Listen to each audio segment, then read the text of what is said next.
Did you categorize the other night as good but can get better? Nice to get the win but can be better? Yeah, no, it was far from being really good for sure. I mean, we gave up a lot, obviously. We were joking today and yesterday about how many shots the Hughes brothers got on us, so we've definitely got to clean some areas up. Obviously, the volume that, that we give up, obviously there's opportunities to have second, third chances and mistakes happen and bounces go your way. So we need to keep, they had a lot of possession time. We need to keep teams out of our zone to limit those opportunities and scoring chances at our net. Certainly a different routine. The building wasn't available today. You couldn't have a morning skate. You had a little bit of a different routine before. How can that help you and help your team maybe try to find a better start, find more consistency? Well, you know what, I've heard that before, and we go to our analytics and the numbers dictate that we're plus in the first period and negative in the second period. So it's maybe the perception is that we don't start correctly, but the numbers show that we do start correctly. So, do we want to get out to leads and obviously, all that good stuff? Sure. The thing that we're concentrating on tonight is being out on the road, which hasn't been good for us, right? For whatever reason, we need to correct that. We need to turn, that scenario around, and there's no reason why we should not be as good or a better road team than a home team. Your team has had to face this several times where there's been something pregame going on. I know the Flyers are going to do something tonight. How does your team manage to make sure that they're ready to go after everything's done? Embrace it.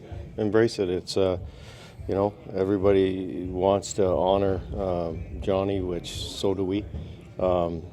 We've been through it. It's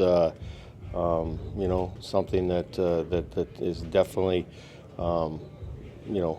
not a negative as far as people in their process of healing and celebrating who he was. So we encourage it and we'll be part of it, which we always are, and hopefully use that motivation of him and who he was to us and those guys in that locker room to our advantage. How important of a player has James Van Riemsdyk been, not only on the ice but in your locker room? Yeah, I mean, anytime you have a guy that's played that many hockey games and has been around and is a quality, not only quality player but a quality person and teammate, absolutely, it's valuable for our group. His presence on the ice, but as you mentioned, in the locker room, and his presence on the bench has been real positive.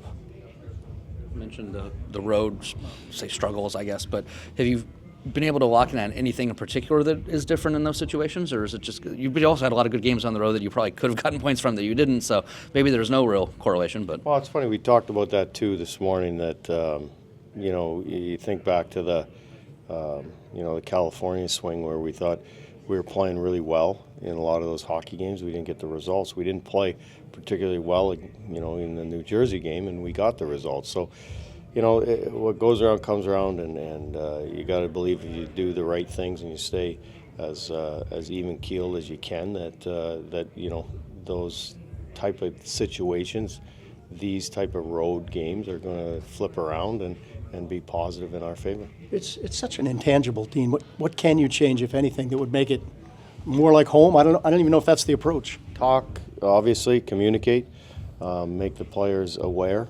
that there's no reason why we can't be a great road team. So we'll continue to do that and continue hopefully get the bounces and the breaks that we need through our work ethic.